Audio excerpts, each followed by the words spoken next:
All right, y'all. I know this is a little late considering the game ended yesterday night, but I wasn't in town.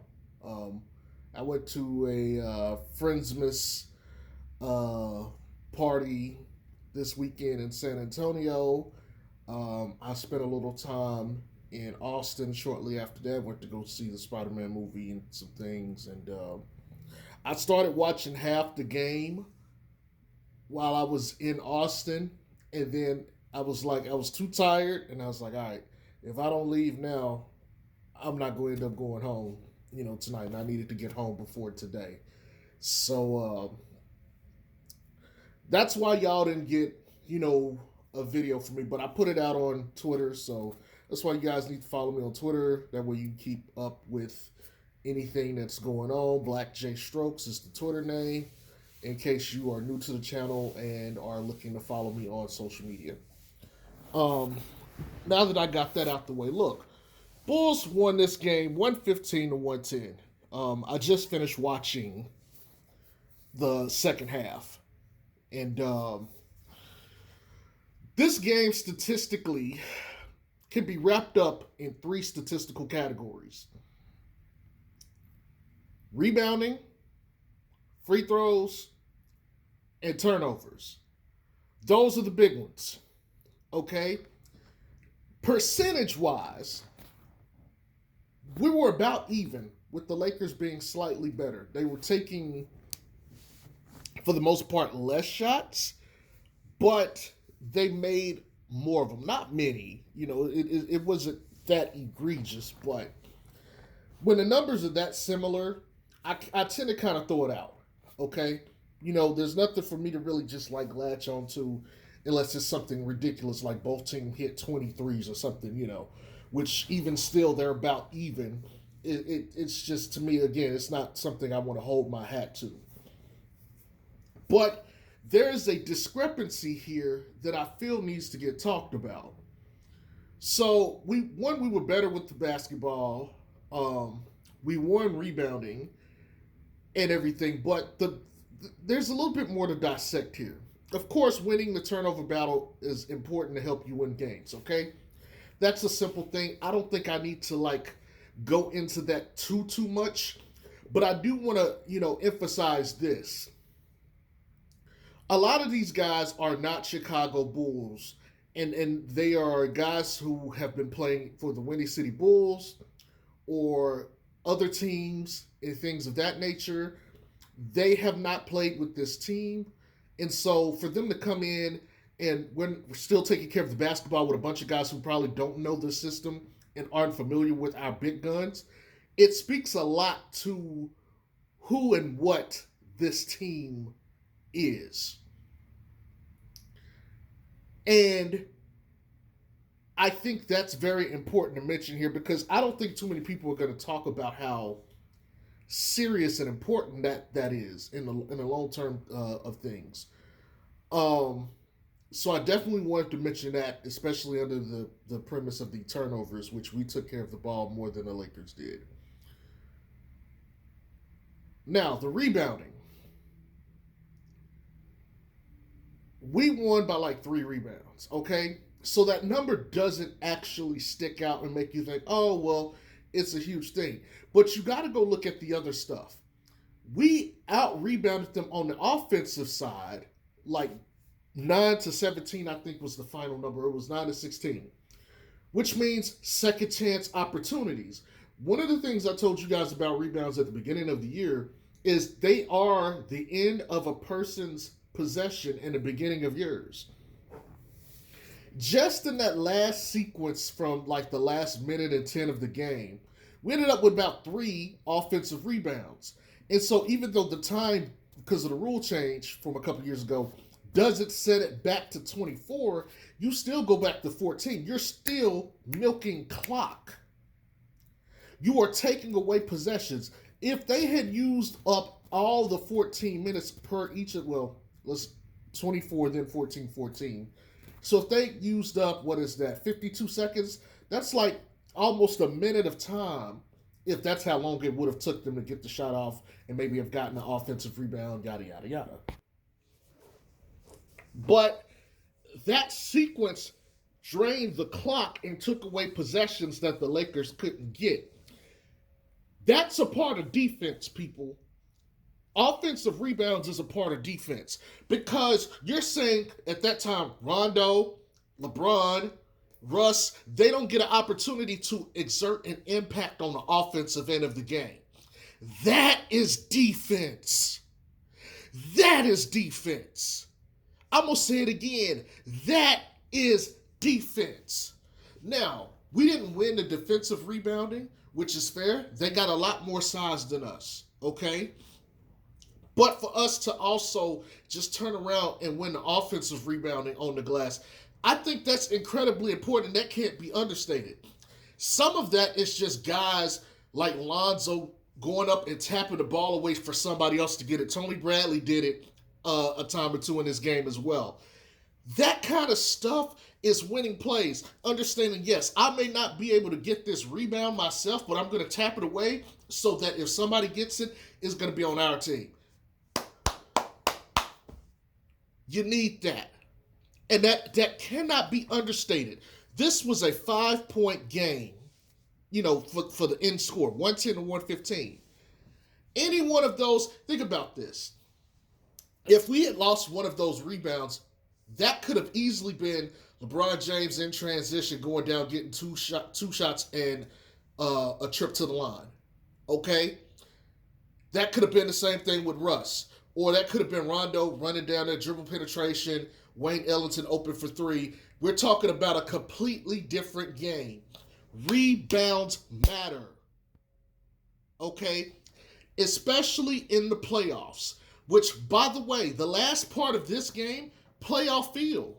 And this is what you guys need to take away from this team. When we're looking at the playoffs, how are they going to play against another playoff level team?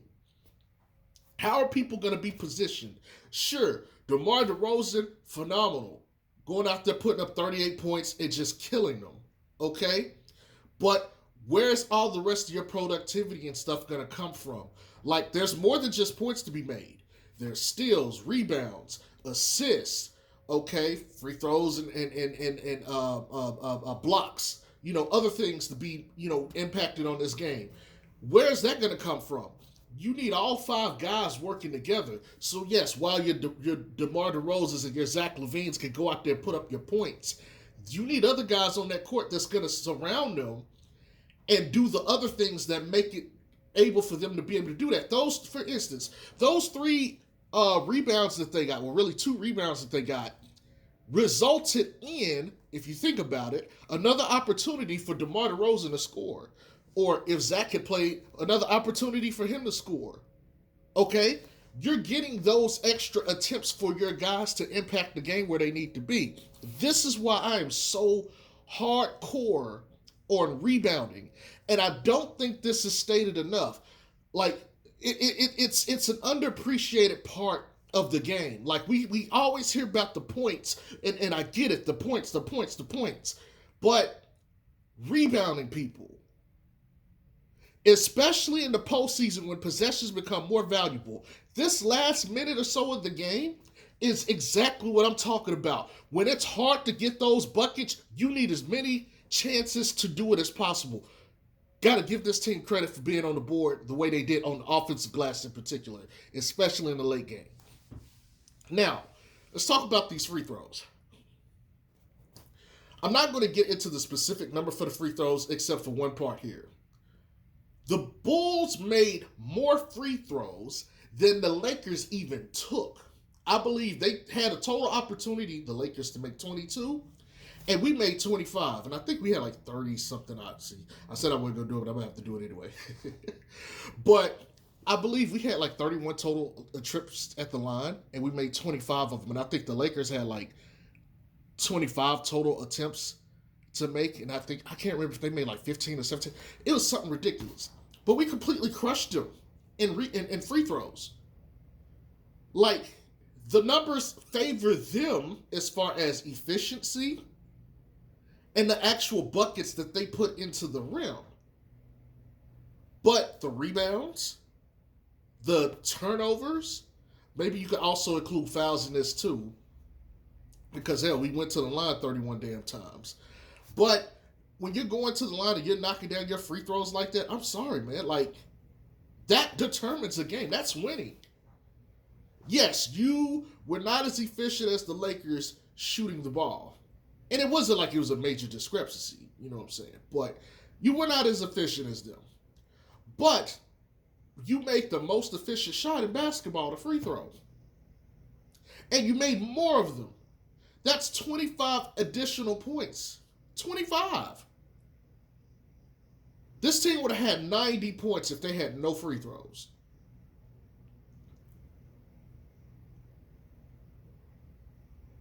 That stuff matters. And so I don't want to harp too much more on that part of the box score and the plus and minus. I know you guys really want to probably hear about the players individually, and so I'm going to go ahead and talk about them now. But, you know, I just really had to get that off of my system because it pisses me off, man, when I see people just at the end of the game looking at, oh, the number, oh, this guy put up this number, and stuff. And even with, like, the efficiency part, I think that needs to be a part of the conversation. I'm going to go run through the Lakers real quick. I'm not going to talk too much about them because I don't really give a fuck about the Lakers. Okay? The big thing to take away from me is Carmelo had 21 off the bench. And let me make sure I'm accurate before I say this. But I believe he soloed our bench. Our bench only had 13 points. He got 21. He soloed our bench. He went out there, he outscored our bench. Okay? Y'all already know what I'm thinking. I'm not going to say it. Okay? But you already know what I'm thinking. That doesn't include Rondo had 5, Trevor Ariza had 3, and Chauncey Brown Jr. I don't know who the fuck this dude is. He had 2. He soloed our bench. Okay? Enough said. Isaiah Thomas. No, I don't mean Z. I mean Mini-Me. He had 13 points for him. Okay? Glad to see him back in the league. 5 of 11 shooting, 3 of 7 from 3. Played 32 minutes. I'm going to talk about Isaiah as it pertains to the Bulls in a minute, though.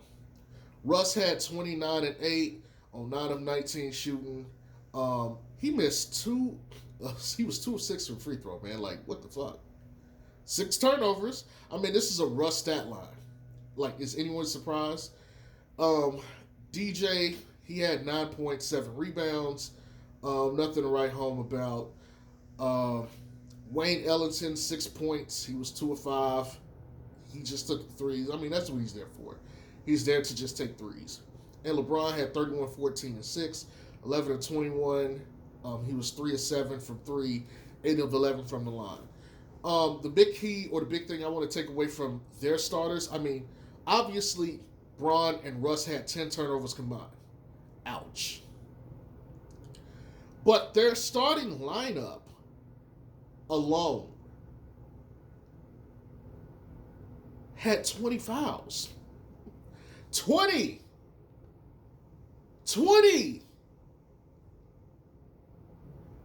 That's why we get to the line. Them niggas couldn't guard nobody. They just hacking motherfuckers. But all right, let's get to the Bulls. Okay, Javonte Green, 9'6", 3 and 9 from the field. Javonte was Javonte. I will say that it was nice to see him in the closing lineup, and I got to saw a little bit of his impact. He just kind of pops up all over the court when you least expect it. And boy, he had that one dunk that if he had made that shit, it would have been, boy. Like, even though he missed it, it was like a highlight. I'm going to skip DeRozan and Zoe real quick. I'm going to talk about Vooch and Caruso.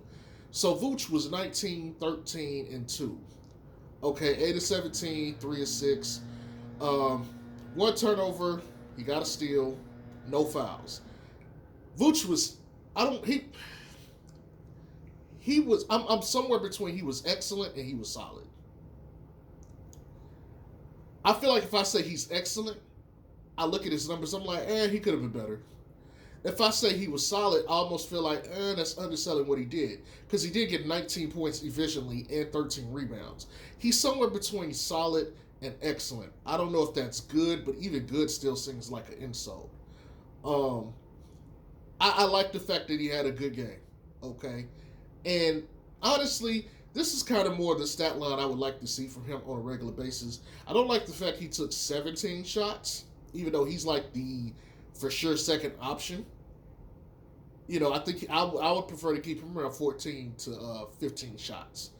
But I've got no complaints as far as the offensive end.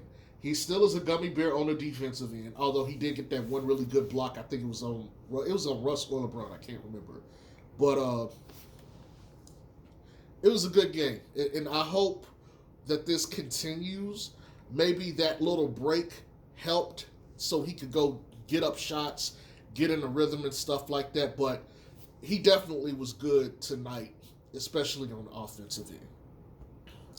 Alex Caruso played damn near 38 minutes. He had 37 minutes and 46 seconds. 17 points, 9 rebounds, 2 assists. Like, his stat line is very eerily similar to Nikola Vucevic's. He was 6 of 11, though. Okay?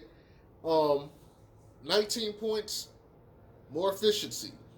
3 of 5 from 3. I mean, he was knocking down the shots. He was 2 of 4 for the free throw. He had 2 fouls and 3 turnovers. But Caruso was Caruso. Actually, he was better than Caruso. He had an offensive game tonight. And that's kind of what I want to see from him. I know the scoring won't ever be there consistently, especially because, damn, he made 3 of 5 from 3. Okay, but if we can maybe get him around that 10 or 11 for sure a game, I mean, I like it. I'm like I said, I'm not expecting him to get 17 points a game. Okay, but if he could at least get 10 to 11 points, he could guarantee like double digits. That would be great for us. But Caruso was Caruso, man. He was doing everything that he normally does, and I think he took the matchups with LeBron and the rest of them personally because it seemed like to me he was playing a little bit extra aggressive on defense, and it definitely helped. But I really enjoyed Caruso's game. It was necessary, and for him to also be another guy to come in and give us points when we're missing Zach LaVine, considering that our bench was shit toast crunch. Like, I think that means something. Also, I want to keep in mind too, Derrick Jones Jr. played for a little bit, but they took him out because of a hamstring. We played like 5 minutes, okay? And I know a lot of these guys are coming off of COVID protocols, but I'm not gonna look too much into his numbers tonight. He only played 5 minutes, and he really didn't get to do much. Okay, and I know I'm skipping to the bench to talk about him real quick, but given that Caruso normally plays off the bench, and even though he normally wouldn't play 38 minutes, his 17 helped us considering the fact our bench was shit. So I definitely want to show him love for that. Now let's talk about Lonzo. I'm gonna save DeMar for last. I'm not gonna hold off Lonzo. Lonzo had 19, 4, 4. Okay, on 7 of 15 shooting 3 of 9 from 3. Look, and he went to the free throw line and knocked down his free throws when they mattered in the late part of the game. He had 3 fouls, a turnover, a steal, and a block.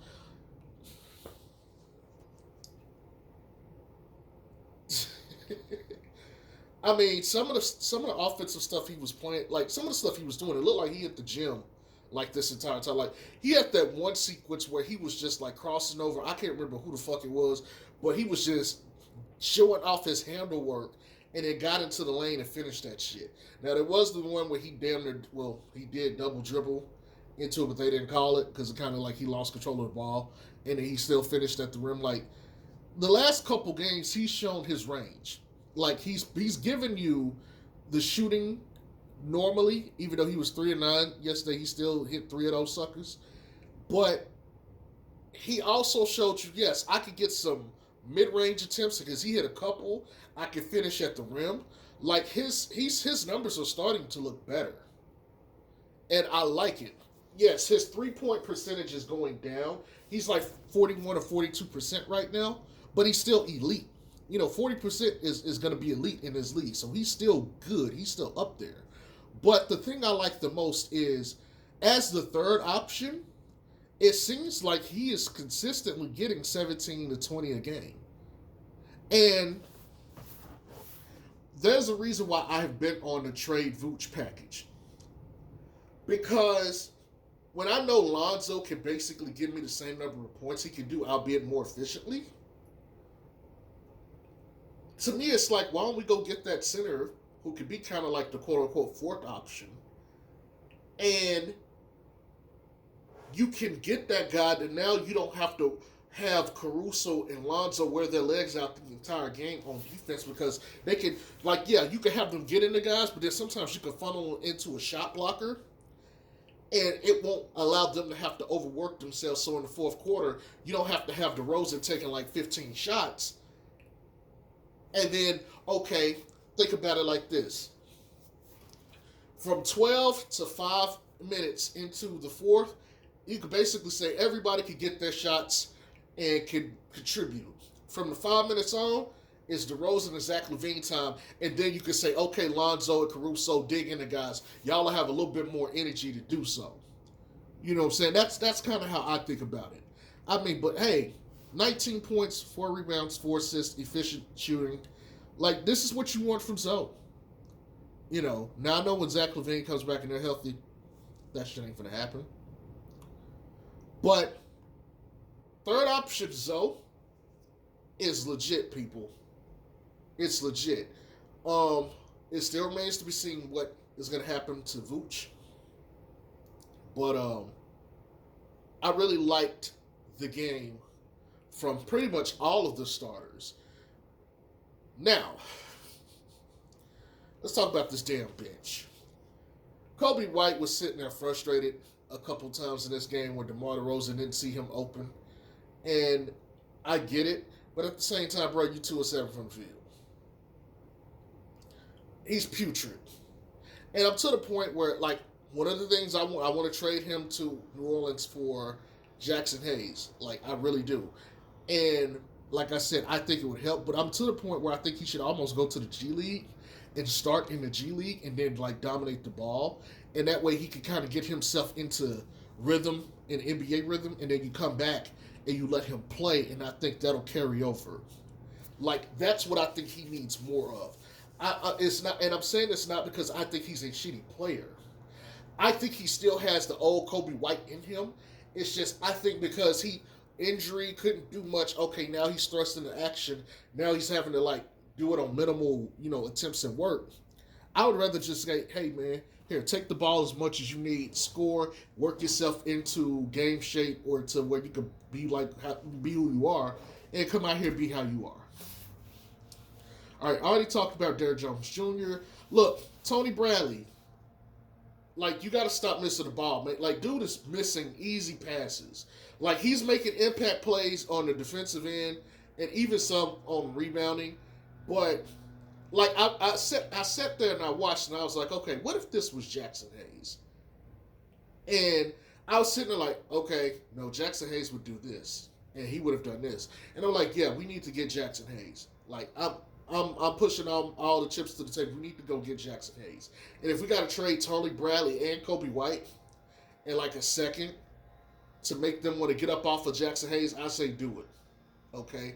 I say do it. Jackson Hayes would work so much better. He would work so much better. And you could play him more than like 11 minutes. You could legit play Jackson 20 minutes a game as the 5. And he will impact the game. Tyler Cook, I don't really have too much to say about him. He didn't do too much. Alfonso McKinney, look, I liked him. I liked the pickup. And in my head, I was like, we should probably keep him the entire season. I know he was 1 of 4 from the field, and I get that. But the impact he made all over the court, he was diving for balls, he was hustling, he was guarding the power forwards effectively. He needs to stay on the roster. Even if we go make trades to get another power forward to start, and like like I mentioned in other videos, he needs to be on this roster. And he needs to play. I like him at the 17-minute range. For real. So whatever we do if to go get a power forward, I'm sold on keeping McKinney. To me, you could get rid of Troy Brown Jr., okay, Alize Johnson. I am perfectly fine with that. Keep him, sign him. Sign him for 2 years. Let him stay on the roster. I really like Alfonso McKinney. And if you want to say, okay, what are we going to do with Pat Will? Pat Will can play small forward. Oh, well, we got DeRozan. Fine, he can come off the bench. And when DeMar DeRozan's time is up, now he can take over comfortably and start. I don't have an issue with that. I think that works for everybody. And now you shore up a little bit of the issue.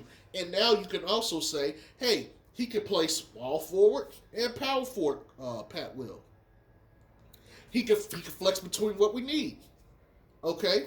I really like Alfonso McKinney's length, his intensity, and you could tell he played in Golden State because he seems to understand where he needs to be at all times. I really liked him. Outside of that, bench scoring is shit. This is why we need to go get Cam Reddish. Okay? I cannot wait for us to get Ayo back. We need Ayo back immediately. But yeah, man, the Bulls did what they were supposed to do. They did what they were supposed to do. I don't really have too much more to add other than Billy Donovan. I know he's under a lot of pressure to get these rotations right, but I gotta admit something.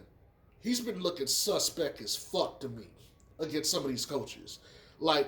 I'm never going to forget the one play with Miami when they fooled us and they got an easy layup attempt at the basket. I am not going to forget that. And he's starting to scare me a little bit. You could tell he's not a top-tier coach yet. And he may never be. He's not the X's and O's guys like Spoelstra and some of those other big hitters. But he's a solid coach. But, man, he might be one of the biggest holes on this roster as the coach. And that scares me to say that. But that's all I really got for you guys. Tell me what your thoughts is on this game. This was a fun watch. This was a fun watch from start to finish. And post his motherfucking stats. I wouldn't go let y'all get a game without me saying that. He put up 19-4 efficient shooting. Hey, I got to get a man credit. Knock down his free throws. Good game, Lonzo Ball. I'll catch y'all again tonight when we play Houston. All right? So I'll talk to y'all later. Peace.